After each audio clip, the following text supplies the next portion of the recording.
और अकल और बुद्धि से सबको पूरे घर का काम बता दे और खुद गादी गलीचे पे बैठ करके कि आप ये काम करो, आप ये काम करो, आप वो काम करो, आप वो काम करो, और स्वयं कहे कि मैं तुम्हारे लिए चाय बना करके लेकर के आती हूँ, तुम तो फटाफट ये सब काम पकड़ लो।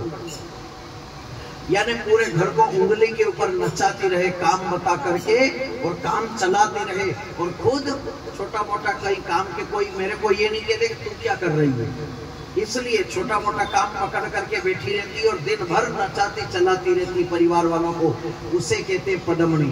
और लक्ष्मी उसे कहते जो रात की 2:30 बजे भी अगर कोई अतिथि मेहमान आ जाए तो उसके लिए नाक के ऊपर सड़ भी ना आए, लवलेश मात्र भी राग द्वेष पैदा न हो, आलस और प्रमाद पैदा न हो, और सहर्षता से अतिथि देवो भव के भावों को लेकर के और भगवान की सेवा करती रहे।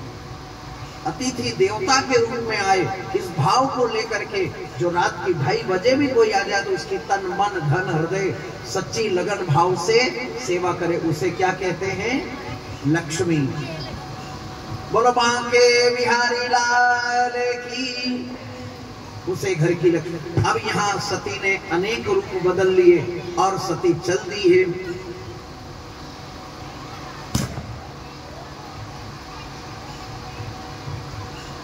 तो वो उसके परिवार में मिलेगी बस 5 या 7 मिनट के अंदर में। बोलो बांके बिहारी लाल की, श्री सच्चिदानंद भगवान की।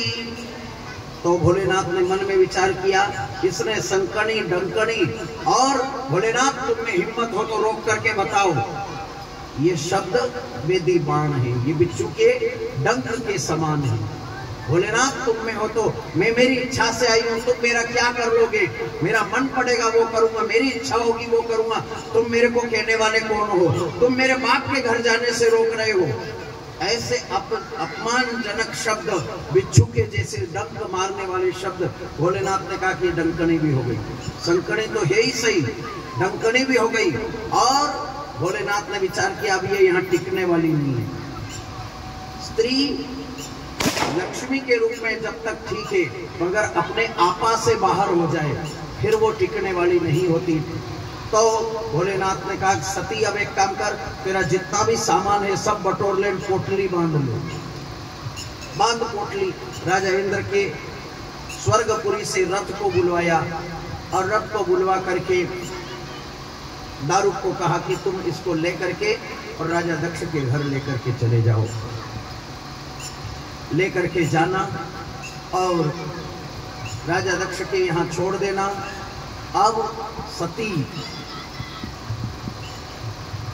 पूरे परिवार से मिले, वहां तक की कथा का विश्राम है। अपने माता से, भाई भौजाई से, परिवार से मिलेगी। कल की चरित्र की कथा 51 शक्तिपीठ, सती देह त्याग, 51 शक्तिपीठ की स्थापना, पार्वती का विवाह तक की कथा पूरी होगी। माँ पार्वती का विवाह, परसों की कथा जालंधर की, आदि आदि कथाएं चलते जाएंगे हम सब आप अपन। बोलो बांके बिहारी लाल की जय।